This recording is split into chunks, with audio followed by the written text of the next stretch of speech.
बोला बोला शंकर भगवान की।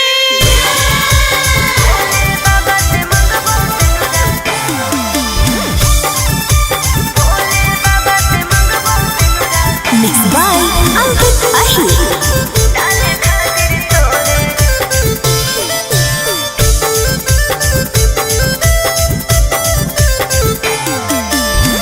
जलवा चढ़ावे सुनवा जैनी देव घर गे बाबा से कैसन मंगनी घर औरी बर गे।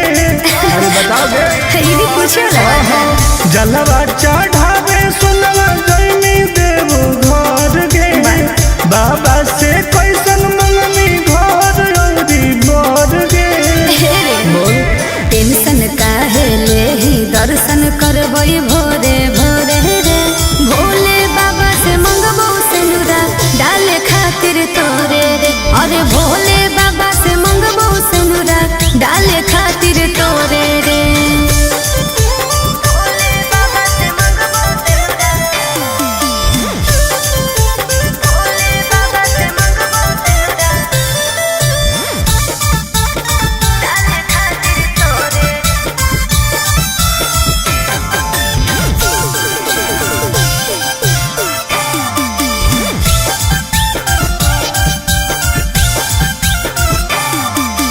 हाँ कोई हमारा बाबा को विश्वास रे जी टूट तई नहीं दिलावा के आस रे।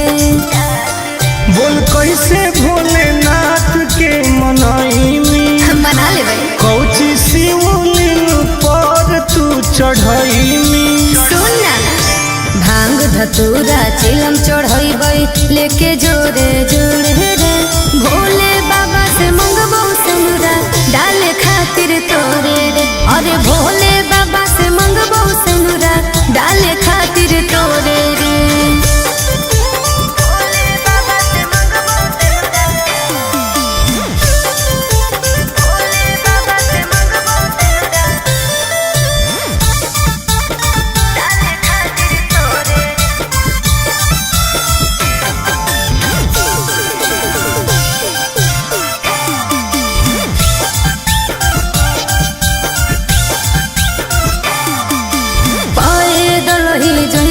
बाबा नगरे आगे सावन में सोर हो कैसा गरे।